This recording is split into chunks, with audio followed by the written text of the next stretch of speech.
Саламатсыздарбы, урматтуу көрүүчүлөр. Быйыл Кыргызстанда кызамык оорусу абдан күч алууда. Биз бүгүн ушул кызамык боюнча маалымат алуу үчүн Республикалык иммунопрофилактикалык борборуна келдик. Биз менен анда чогуу болуңуздар.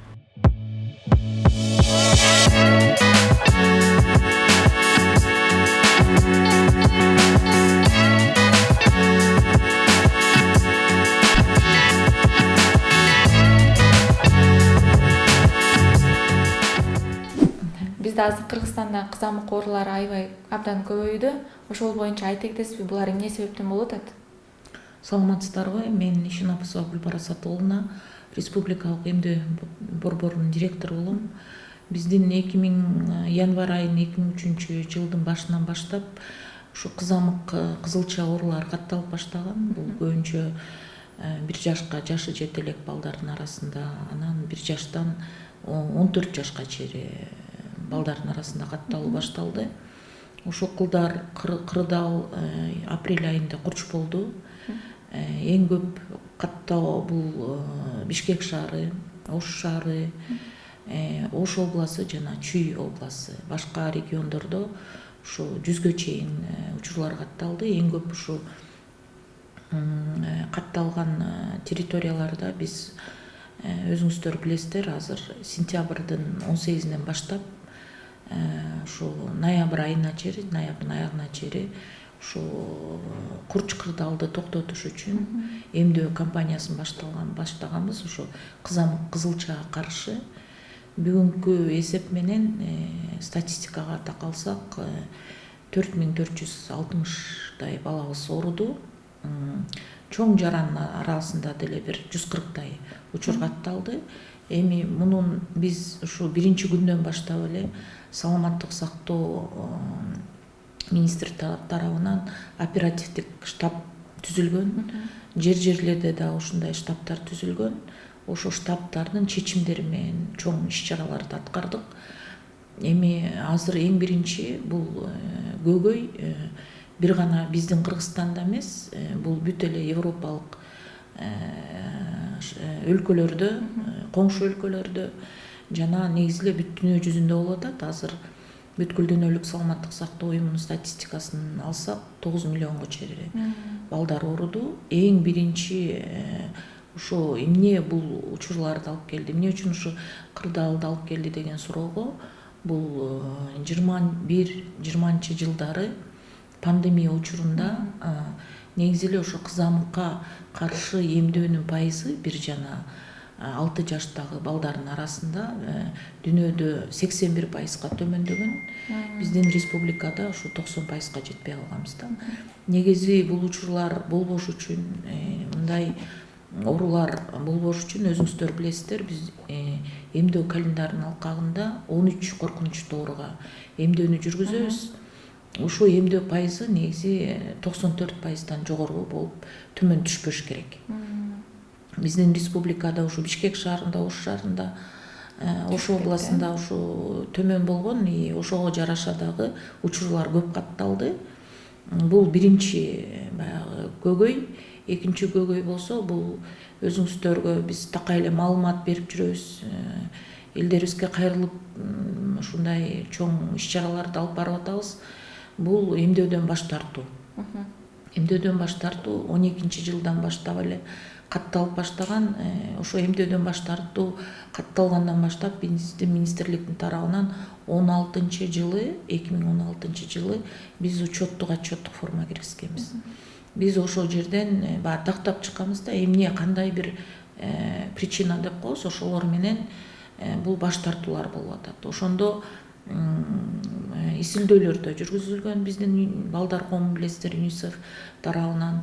Ошонун негизинде бул баш тартуулар дин көз караш менен, экинчи ушу жаш үй бүлөлөр жана соц тармактарга көп интернет менен колдонгон, ошо ишенип туура эмес маалыматтарды көп таратып бири-бирине жайылткан ушу 25-тен 35-ке чейин биздин ата-энелер болду. Бул ушу күмөн саноо да. Бул вакцина каяктан келет? Эффективдүүлүгү кандай? Чын эле жардам береби депчи. Эми билесиздер, биздин өлкө Советтер доорунан бери эле эмдөөнү өткөрүп жүргөнбүз. Ошол учурда дагы 74 жылга чейин негизи кырдаал куч болгон да кызамык кызылча. Жана шал оорусулары катталган, ошо көп мына инвалидность деп коет. Көп эле баягы чоң жарандарыбыз азыр алар ошо шал оорусунун кесепети менен азыркы күнгө чейин жашаган жарандарыбыз бар. Андан тышкары мигранттардын арасында бизде маалымат жок, же болбосо каттоого тура элек болчук. Бияка бир убактылуу келгенбиз шаарга, же болбосо Чүй областына, же болбосо Ош шаарына келгенбиз деген мигранттардын да ушундай баягы көбөйүү. Экинчи жөн эле ата эне баш тартам, мен өзүм билем, бирок баш тартам деген ошол дин боюнча анан жаш ата энелери билбей тура эмес маалымат алгандан да өтпөйсүзбү? Ошолорго кандай профилактика жүргүзөсүздөр? Эми пайызын айтып кетейин. Эң биринчи ошо пайызы ошол дин көз караш менен 18-жылдан 19-20 жылга чейин бул 78% түскөн да. Анан эң биринчи биздин иш чарада биз баягы оперативдүү түрдө буну баягы караштырып, саны 4000ден жылдан жылга 8000, азыркы 9000ге жетип атты. Азыркы 9 айдын эсеби менен 17000ге жеттик. Ошонун эми негизинде биз бир гана жалгыз биздин министрлик эмес, бул дин уюмдар менен жана биздин муфтият менен чогуу чаран резолюция кабыл алганбыз. Ошо бизге ким жардам берет? Жергиликтүү бийлик жардам бериш керек.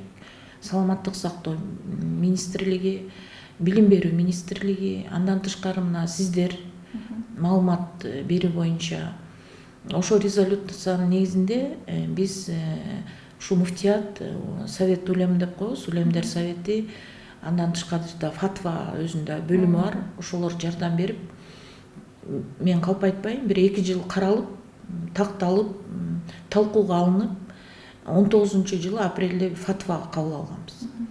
Ошол фатвада өзүнүн жакшы баягы жыйынтыгын берди. 5-күнкү намаздарда, же болбосо казияттардан, мечеттерден мурун эми биз кире алчу эмеспиз аякка. Азыр алар чогуу чаран биз менен иштеп, ошол фатванын негизинде ошо 78%дан биз азыр 51%га түштүк. Негизи 600-5000 баланы эмдемекпиз. Бул 9 айдан 7 жаш чогуу да, ошо 7 жашка чейин. Ошо балдарыбызды биз азыр 78%га эмдеп алдык. Мына сентябрь айдын, ноябрдын башына чейин 78% болду. Бул 472.000 бала. Бул чоң баягы 472 баланы 1000 баланы биз сактап калдык десек болот да. Учурдун 85%ы бул баягы эмдөөдөн баш тарткан жарандардын балдары деп айтсам болот. Андан тышкары жашы жете электер. Анткени календардын алкагында биз 1 жашта балдарды эмдейбиз. Тилекке каршы 3 ай, 4 ай, 5 ай, 6 айга чейин ооруп атат. Эмнеге ооруп атат? Анткени алардын энелери да эмделген эмес. Баягы эгерде эне эмделсе, балага баягы 1 жашка чейин кызамык жукпаш керек. 6-7 айга чейин негизи. Ал баласынын да өмүрүн сактап калат да. Ошон үчүн биз жанагындай кошумча эмдөөлөрдү жүргүзүшүбүз керек да. Бул бала 1 жашында алдыбы, же болбосо 6 жашында алдыбы, ага карабай кошумча эмдөө ошон үчүн аталат да. Анан биз ыраазычылык билгизебиз. Ошончо 400.000ден ашык ата энебиз бизди түшүнүп, ошо балдарын эмдөөгө алып келди. Азыр да токтотпойбуз. Мына кыш келип, суук катуу түшө электе биз калган балдарыбызды дагы эмдегенге аракет жасап атабыз. Бизде ушу эмдөөдөн бир реакция болуп, же болбосо мындай өлүм учуру, ошо биз статистиканы бул эпиднадзор деп коебуз, ошо бүт эмдөөдөн кийинки баягы баланы дагы биз 30 мүнөт, андан 3 күнгө чейин карайбыз да. Реакция болсо 30 мүнөттө эле болот реакция. Болбосо 3 күндүн ичинде болот, бирок боло турган реакция. Табыты көтөрүлөт, дене табыты. Андан тышкары баягы сайган, ине сайган жеринен кызарып калышы мүмкүн. Бала эмчегенбей, же болбосо тамак ичпей, бул 3 күндө өтө турган нерсе. Ата энелерди чакырат элем. Мына азыр 4460 учурдан 4 учур өлүм учуру катталды. Ошо 9 ай, 10 айдын жыйынтыгы боюнча. Тилекке каршы баары баш тарткан үй бүлөлөрдүн балдары. Ал эми ушу кызамык оору менен бала ооруп калса, кандай кадамдарды кылыш керек? Ушу кызамыкты айыктырыш үчүн? Эң биринчи кызамык болбош үчүн дегенди ойлош керек ата эне. Болбош үчүн бул 1 жашта 6 жашта эле эмдөөдөн өтүш керек. Эгерде эмдөөгө жашы жете элек болсо, бир контакт болуп калса, азыркы кырдаалга тууган тушкан деген бар, же болсо баягы бир ата энелер бир шаардан бир шаарга миграция болушу мүмкүн. Ошон үчүн ар бир ата эне эми кыш келгенде негизи 1 жашка чейин балдары менен көп жерге чыкпаш керек. Азыр мына кинодо деле балдарын көтөрүп жүрүшөт. Ар кандай бир биздин торговый центрлер бар, оюн зоок жерлерде да. Эми ушул баягы бизге саламаттык сактоо министрлигинен өздөрүнүн бир салымын кошуп, негизи эле баягы өлкөбүздүн ден соолугуна салым кошуп, жарандарыбыздын ден соолугуна ушу азыркы кырдаалда баягы балдар менен көп жакка чыкпаса, эгерде ошо контакт болуп калса, билип ошо эжесинин же болсо кайын журттун бирөө балдары ооруп калса, мен контакт болдум эле деп эле өзүнүн баягы врачтары бар да. Үй бүлөлүк дарыгер борбордо врачтарга айтып, өздөрү баягы кичине күмөн санап, дене табыты көтөрүлгөндө аны бул баягы састумо дебей, ошон үчүн улам эгерде 40ка чейин дене табыты көтөрүлсө, бала жөтөлүп баштаса, пневмония башталса, анда эң биринчи дарыгерге маалымат бериш керек. Эгерде эмделбесе, мен эмделген эмесмин, бирок балдарым ушундай болуп ооруп атат деген маалыматты бериш керек да.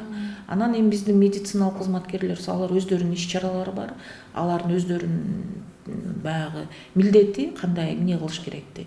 Эгерде кызылча чыгып кетсе, температура болсо, аны бир транспортко салып, маршруткага салып, автобуска салып алып барбаш керек. Ошо баягы өздөрүнүн возможность болсо такси менен, же болсо скорый помощь чакырып, ошо менен республикалык, эгерде баланын баягы состояниясына жараша да скорый помощь эле чакырыш керек да. Кызамык кызылчага каршы дары деген жок, бир гана эмдөө. Аны эми дарыгерлер өздөрү баягы инфекциялык больницаларда өздөрү клиникалык протоколдун негизинде дарылашат. Бирок ата эне азыркы убакта балдардын иммунитетин да көтөрүш керек да, ошо вирус жукпаш үчүн.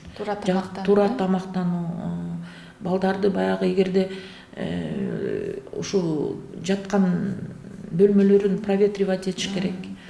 Бул кызамык кызылчаны биз баягы подъездный оору деп коебуз да. Эгерде биринчи этажда бир бала ооруса, ал биз бүт 9 этаж болобу, 10 этаж болобу, 1 этаж болобу, ошо бүт ошо эле көчө болобу, ошо балдардын баарын медициналык баягы наблюденияга алышыбыз керек. Бат эле жугушту демек. Бул аябай жугушту. Эгерде ошо бала менен 1 саат эле отурса, 1 сааттын ичинде эле жайылат бул вирус. Ошон үчүн высококонтагиозный деп коебуз бул вирус. Анан бул вирус өзү негизи ушундай иммунитети ослабленный, же болсо эмделбеген, ушундай незащищенный балдарды өзү эле издеп табат. Жаш баладан чоң адамга деле жугушу мүмкүн. Чоң адам эгерде эмделбесе, ал иммунитети жок болсо, чоң адамдар деле ооруп атат. Азыр эми мисалы садиктерде ушу вакцина албаган балдар көбөйүп атат, арыз жазып, мен барбайм депчи.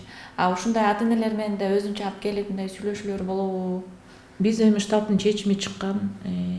Биздин өзүбүздүн негизи мыйзам бар. Эми азыр ал мыйзам каралып атат, бирок действующий эмдөө боюнча иммунопрофилактика 2001 жылкы мыйзам, ал мыйзам негизинде если кырдаал күчөсө, биз кырдаал курчуду деп айттык да. Кызамык кызылча боюнча өлкөдө кырдаал курч деп жарыялаганбыз.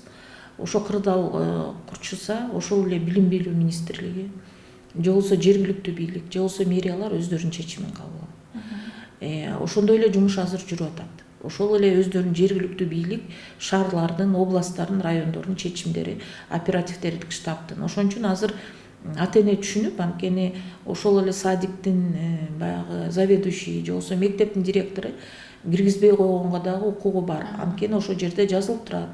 Беренебиз бар, ал жерде кырдаал курчуганда, же болсо чоң жаранды мекемеге иштеген жерине дагы убактылуу чектетилет деген. Ооруп жакшы болуп, же болсо баягы эмеден чыкканга чейин, көзөмөлдөн чыкканга чейин чектетилет деген. Ушу эми аягында кызамыктан вакцина алыш үчүн ар кандай эле больницага барып алса болобу, же болбосо өзүнүн пропискасы менен барыш керекпи ошону? Ар бир бала каттоодо да өзүнүн жашаган жери. Алар чакырылат. 1 жашта жана 6 жашта жылдын аягында алар планга кирет. Аларга акысыз вакциналар бөлүнгөн. вакциналар жетиштүү. Биздин вакцинанын баары бүткүл дүйнөлүк саламаттык сактоо уюмунун преквалификациясынан өткөн вакциналар. Биздин департамент, дару-дармек департаменттин сертификатынан өтөт. Сертификациясынан өтөт да.